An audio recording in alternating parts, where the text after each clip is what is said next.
Cricket உலகம் இதுவரைக்கும் பார்த்திராத ஒரு மிகப்பெரிய முன்னெடுப்பை எடுத்திருக்காங்க ஐசிசி, அதாவது சர்வதேச கிரிக்கெட் கவுன்சில். மகளிர் உலக கோப்பைக்கான பரிசு தொகை குறித்த அறிவிப்பை வெளியிட்டிருக்காங்க. இந்த பரிசு தொகை இப்போ பெரும் பேசுபொருளாக மாறி இருக்கு. அதற்கு காரணம் என்ன அப்படின்னு பார்த்தோம்னா, ஆடவர் கிரிக்கெட்டுக்கான பரிசு தொகையை விட மகளிர் கிரிக்கெட்டுக்கான பரிசு தொகை இந்த முறை அதிகமாக அறிவிக்கப்பட்டிருக்கிறது தான். வழக்கமாக ஆடவர் கிரிக்கெட்டுக்கு தான் ஸ்பான்சர்ஸ் குவிவாங்க. அதனாலேயே அவங்களுக்கான பரிசு தொகை அப்படிங்கிறதுமே பல கோடிகளில் கொட்டி கொடுக்கப்படும். ஆனால் இந்த முறை பார்த்தோம் அப்படின்னா, மகளிர் கிரிக்கெட்டும் எந்த வகையிலும் ஆடவர் கிரிக்கெட்டுக்கு சலைச்சது கிடையாது அப்படிங்கிறத நிரூபிக்கும் விதமாகவும், கிட்டத்தட்ட ஆடவர் கிரிக்கெட்டை ஒப்பிடும்போது 2 மடங்கே ஜாஸ்தியாக கொடுத்திருக்காங்க அப்படிங்கிற அளவுக்கு பரிசு தொகை புதிய உச்சம் தொட்டிருக்கு. அப்படி ஆடவர் கிரிக்கெட்டுக்கு இதற்கு முன்னாடி கொடுக்கப்பட்ட பரிசு தொகை என்ன, மகளிர் கிரிக்கெட்டுக்கு இப்போ அறிவிச்சிருக்கிற பரிசு தொகை என்ன, மகளிர் கிரிக்கெட்டுக்கு இதற்கு முன்னாடி எந்த மாதிரியான பரிசு தொகை கொடுக்கப்பட்டது அப்படிங்கிறதான் இந்த வீடியோவில் நம்ம பார்க்க போகிறோம். இதை பற்றி பேச வேண்டியது அவ்வளவு முக்கியமா அப்படின்னு கேட்டால் நிச்சயமா முக்கியம் தாங்க. ஏன்னா நீங்களே யோசிச்சு பாருங்க, மகளிர் கிரிக்கெட்ல உங்களுக்கு தெரிஞ்ச சில வீராங்கனைகளோட பெயர்களை சொல்லுங்க அப்படின்னா, அந்த நட்சத்திர வீராங்கனைகளா இருக்கிறவங்களோட பெயர்கள் மட்டும்தான் நம்மளோட மனசுல சட்டுன்னு வந்து போகும். உதாரணத்துக்கு சொல்லணும் அப்படின்னா, நீங்க ஒரு 90s கிட்டா இருந்தீங்கன்னா மித்தாலி ராஜோட பெயர் உங்களுக்கு நிச்சயமா தெரிஞ்சிருக்கும். ஏன்னா அவங்கள தான் லேடி சச்சின் அப்படின்னு சொல்லுவாங்க. ஆனா மித்தாலி ராஜோட சாதனைகள் உங்களுக்கு தெரியுமா அப்படின்னு கேட்டா, நிறைய பேர் இல்ல நிறைய ரன் எல்லாம் அடிச்சிருக்காங்க அப்படிங்கிற மாதிரி பொத்தாம் பொதுவாக தான் பேசுவாங்களே தவிர, குறிப்பா இந்த சாதனை படைச்சிருக்காங்க அப்படின்னு சொல்ல மாட்டாங்க. ஆனா சச்சினோட சாதனைகளை பத்தி கேட்டா பக்கம் பக்கமா பேசுவாங்க. இன்னைக்கு நாளைக்கு நாளானிக்குன்னு அந்த பட்டியல் நீண்டுகிட்டே போகும். ஏன்னா ஆடவர் கிரிக்கெட்டை தான் நம்ம அவ்வளவு முக்கியத்துவம் கொடுத்து பார்த்துருக்கோம். அப்போ 2K கிட்ஸ் மட்டும் இதுக்கு குறைஞ்சவங்களா அப்படின்னு பார்த்தா, அவங்க கிட்ட கேட்டாலும் எனக்கு ஸ்மிருதி மந்தனாவை தெரியும், அப்படி இல்லைன்னா எனக்கு இப்போ கேப்டனாக இருக்கிற ஹர்மன் பிரீத் கவுரை தெரியும், இப்படின்னு மட்டும்தான் பதில்கள் இருக்கும். ஆனால் இவங்களை தாண்டியும் நிறைய வீராங்கனைகள் டீம்ஸில் இருக்காங்க, நிறைய சாதனைகளையும் படைச்சிருக்காங்க.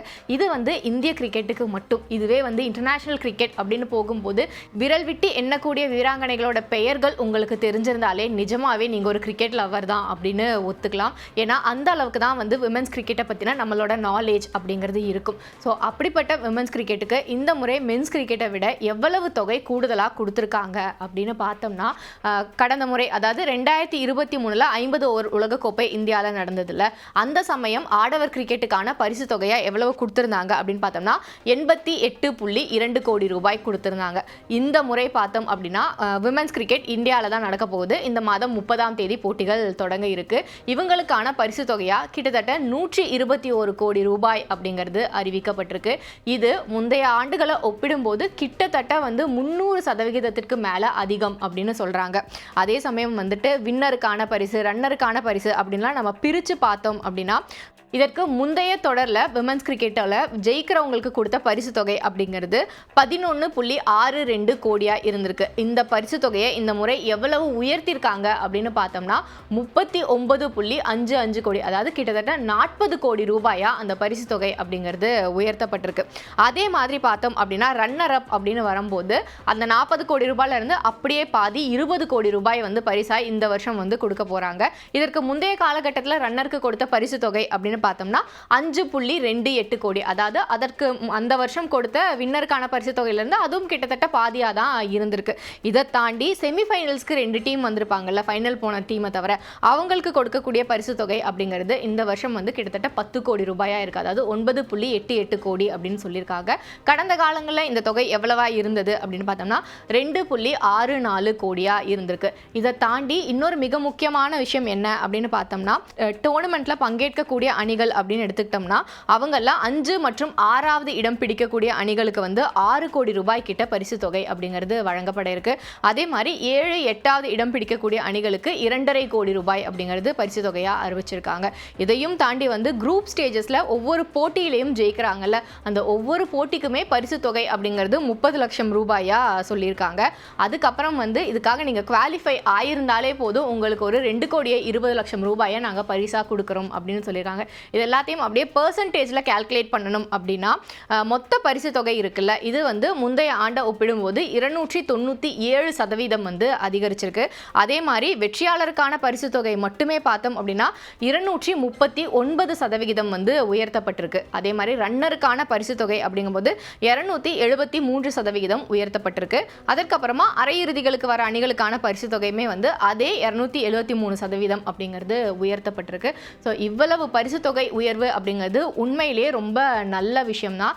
இதை வந்து நான் மட்டுமே சொல்லலை, இந்திய விமன் கிரிக்கெட் அணியில் இருக்கிற வீராங்கனைகளுமே வந்துட்டு இந்திய கிரிக்கெட் எந்த இடத்துல எழுச்சி பெற்றது, எங்கிருந்து இந்திய கிரிக்கெட் வீராங்கனைகளுக்கான முக்கியத்துவம் அப்படிங்கிறது தரப்பட்டது அப்படிங்கிறத தாங்கள் உணர்ந்தோம் அப்படிங்கிறதுலாம் வந்து நிறைய இடங்கள்ல ஷேர் பண்ணியிருக்காங்க இப்போ ரீசெண்ட் டைமில். அதில் வந்து ரொம்ப கவனம் ஈர்த்த ஒருத்தரோட பேட்டி அப்படிங்கிறது வந்து இந்திய கிரிக்கெட் அணியோட ஜெமிமாவோட தான். ஏன்னா அவங்க வந்து இந்த உலகக்கோப்பையோட தொடக்க விழா ஒன்று நடந்தது, அதாவது இந்த கோப்பையை அறிமுகப்படுத்தும் விழா. அதில் பேசும்போது சொல்லியிருந்தாங்க 2017ஆம் ஆண்டு அந்த ஆண்டில் வந்து இந்தியா இறுதிப் போட்டிக்கு முன்னேறி இருந்தாங்க 50 ஓவர் உலகக்கோப்பையில். வெறும் 9 ரன்கள் வித்தியாசத்தில் பார்த்தோம் அப்படின்னா இங்கிலாந்து கிட்ட தோல்வியை தழுவுறாங்க. கிட்டத்தட்ட அந்த ஆண்டு நிச்சயமா இந்திய அணி தான் சாம்பியன் பட்டத்தை ஜெயிப்பாங்க அப்படின்னு நிறைய பேர் எதிர்பார்த்து காத்துட்டு இருந்தாங்க. அந்த வருஷம் வந்து இந்திய விமன் கிரிக்கெட்டோட அந்த இறுதிப் போட்டியை பார்த்தவங்களோட எண்ணிக்கையுமே வந்து கணிசமாக உயர்ந்திருந்தது. அந்த அளவுக்கு வந்து பெண்கள் தங்களோட உயிரை கொடுத்து விளையாடி இருந்தாங்க. குறிப்பாக வந்து மித்தாலி ராஜுக்கு அதுதான் கடைசி சீசனாக இருக்கும் அப்படின்னு சொல்லப்பட்டதும் வந்து ஒரு காரணமாக பார்க்கப்பட்டது. ஒரு கோப்பையோட அவங்களுக்கு ஒரு வழி அனுப்பு விழா இருந்தால் நல்லா இருக்குமே சச்சின் மாதிரியே அப்படின்லாம் வந்து அந்த காலகட்டத்தில் பேசிகிட்டு இருந்தாங்க. ஆனால் அந்த போட்டியில் இந்திய அணி தோல்வியை தழுவிட்டாங்க. ஸோ வழக்கமாக வந்து ஆடவர் கிரிக்கெட் அணி இந்த மாதிரி ஏதாவது ஒரு இறுதிப் போட்டி வரைக்கும்லாம் போயிட்டு இந்தியாவுக்கு திரும்புகிறாங்க அப்படின்னா அவங்கள வந்து ஏர்போர்ட்டில் வந்து வரவேற்கிறதுக்கு நிறைய பேர் வந்து குவிஞ்சிருப்பாங்க. ஆனால் எப்போவுமே மகளிர் கிரிக்கெட் அணிக்கு அந்த மாதிரியான ஒரு வரவேற்புங்கிறது கிடைக்காது. அதனால அந்த காலகட்டத்தில் அந்த டைமில் வந்து இந்தியனோட அண்டர் 19 டீம், அண்டர் 17 இதிலெல்லாம் விளையாடக்கூடிய வீராங்கனைகள் இருக்காங்கல்ல, அவங்க எல்லாரையுமே நீங்கள் தான் போய் அவங்களெல்லாம் வெல்கம் பண்ணணும் அப்படின்னு சொல்லியிருக்காங்க பிசிசிஐ. இதற்காக காலையில் 5 மணிக்கே வந்து ஏர்போர்ட்டுக்கு கிளம்பி போயிருக்காங்க அந்த அண்டர் 19 டீம், அண்டர் 17 டீமில் இருந்த வீராங்கனைகள்லாம். ஆனால் அவங்க யாருமே நம்பாத வகையில் அத்தனை ஆயிரம் மக்கள் வந்து அங்கே வீராங்கனைகளை வெல்கம் பண்ணுறதுக்காக வந்திருக்காங்க. அந்த தருணத்தில் தான் நான் வந்து உணர்ந்தேன் இந்திய கிரிக்கெட்டில் வந்து பெண்களுக்கும் முக்கியத்துவம் அப்படிங்கிறத தர ஆரம்பிச்சிட்டாங்க ரசிகர்கள் அப்படின்னு ரொம்பவே நெகிழ்ச்சியாக பதிவிட்டிருந்தாங்க. உண்மையிலே வந்து அதுதான் இந்திய கிரிக்கெட்டில் பெண்களுக்கான அந்த டேர்னிங் பாயிண்ட்டாகவும் அமைஞ்சதுன்னு சொல்லும். ஏன்னா அதற்கப்புறம் தான் நிறைய ஸ்பான்சர்ஸ் வர ஆரம்பித்தாங்க. இந்திய கிரிக்கெட் அணியோட மகளிர்கள் செய்கிற சாதனைகள் எல்லாமே வந்துட்டு பெரும்பாலானவர்களால் கவனிக்கக்கூடிய ஒரு விஷயமாக மாறுச்சு. இந்தியன் டீமில் இவ்வளோ பிளேயர்ஸ் இருக்காங்க அப்படிங்கிற விஷயம் எல்லாம் தெரிய ஆரம்பிச்சது. அதுக்கப்புறம் தான் பார்த்தோம் அப்படின்னா WPL கொண்டு வரப்பட்டது இப்போ ரீசெண்டாக. அதுக்கப்புறம் வந்து நிறைய இன்டர்நேஷ்னல் டோர்னமெண்ட்டில் பார்ட்டிசிபேட் பண்ணுறது. அதுக்கப்புறம் வந்து ஐசிசியோட இயர் ஆஃப் தி அவார்டு ஒன்று கொடுப்பாங்கல்ல, அதெல்லாம் வந்து விராட் கோலி வாங்குறாரு, இல்லை வந்துட்டு பும்ரா வாங்குறாங்க, இல்லை அதற்கு முன்னாடி தோனி, சச்சின் இவங்கெல்லாம் வாங்கும்போது வந்துட்டு நம்ம ரொம்ப பெருமையாக பேசுவோம்ல. ஆனால் விமன்ஸ் கிரிக்கெட்டில் அவங்க யாராவது வாங்கும்போது யார் வாங்கினாங்க அப்படிங்கிறது கூட நமக்கு தெரியாது. ஆனால் அது எல்லாமே இப்போ மாறுறதுக்கு ஆரம்பிச்சிருக்கு அப்படிங்கிறதுக்கான முக்கியத்துவமான தருணமாக அந்த தருணம் தான் அமைஞ்சிருந்தது. ஸோ இவ்வளவு பெரிய நீண்ட நெடிய வரலாறு கொண்டது தான் வந்து இந்திய மகளிர் கிரிக்கெட் அணி. ஸோ அவங்களுக்காக, அதாவது இது வந்து இந்திய கிரிக்கெட்டுக்கு மட்டும் கிடையாது, ஒட்டுமொத்தமாகவே சர்வதேச கிரிக்கெட்டில் பெண்களுக்கான உரிய முக்கியத்துவத்தை கொடுக்கணும் அப்படின்னு ஐசிசி எடுத்திருக்கிற இந்த முன்னெடுப்பு அப்படிங்கிறது பலரோட பாராட்டையும் தொடர்ச்சியாக பெற்றுட்டு வருது.